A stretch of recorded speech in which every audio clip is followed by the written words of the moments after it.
जबलपुर से भाजपा विधायक अभिलाष पांडे द्वारा विधानसभा सत्र में संस्कृत भाषा को मान्यता दिलाने के लिए सवाल उठाए गए। उन्होंने कहा संस्कृत भाषा को मान्यता मिले, जिसको लेकर प्रदेश सरकार द्वारा स्पष्ट किया गया है। मध्य प्रदेश में हिंदी इंग्लिश के साथ तीसरी भाषा संस्कृत का भी उपयोग किया जाए। सरकार द्वारा लगातार प्रयास किए जा रहे हैं कि 10वीं 11वीं में संस्कृत भाषा को लाया जाए। तो वहीं उन्होंने यह भी बताया कि प्रतियोगी परीक्षा में भी संस्कृत को लाने को लेकर सरकार कार्य कर रही है।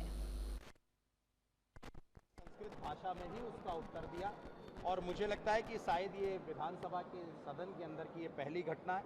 और संस्कृत के प्रति जो मैंने प्रश्न खड़े किए कि जिस तरह से देश के यशस्वी प्रधानमंत्री आदरणीय नरेंद्र मोदी जी, साथ ही जिस तरह से देश की सरकार ने राष्ट्रीय शिक्षा नीति लाकर जो संस्कृत को त्रिभाषा सूत्रों के अंदर बांधने का काम किया है, मध्य प्रदेश की सरकार ने भी आश्वस्त किया है कि 9th, 10th, 11th, 12th में जिस प्रकार की व्यावसायिक चीज़ों के साथ एक ऑप्शनल भाषा को लिया जाता है, उसी तरह से हिंदी, इंग्लिश और संस्कृत जो तीसरी भाषा है उसको भी अनिवार्यता की दृष्टि से उन्होंने प्रयास प्रारंभ किए हैं।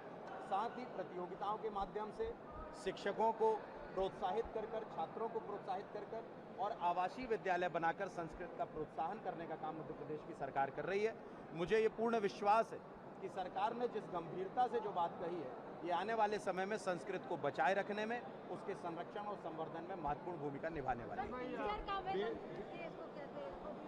देखिए, इसमें जो टीचर्स की संख्या आई है, इसमें प्राथमिक और प्रथम वर्ग ऐसे शिक्षकों की जो बात कही है, उन्होंने जो संख्या हमें बताई है कि मध्य प्रदेश में कितने शिक्षक हैं, तो उन्होंने बताया है कि शिक्षक हमारे पास 2729 हैं और उसके जो पद हैं कुछ उसमें से खाली हैं, लेकिन उसमें संविदा शिक्षक उसमें पढ़ा रहे हैं। इसी तरह से जो बाकी के जो पद हैं जो उच्च शिक्षा के हिसाब से उसकी उन्होंने संख्या दी है, उसके कुछ पद खाली हैं, उसमें वो जिस तरह से एडहॉक के टीचर्स पढ़ा रहे। लेकिन संस्कृत के प्रति सरकार गंभीर है, ये उनके जवाब से मुझे स्पष्ट होता है। वेतन भत्ता समिति विधायकों की सिफारिश की है, वेतन बढ़ना चाहिए, कांग्रेस विधायक की जानकारी नहीं, मैंने अभी देखा नहीं। धन्यवाद।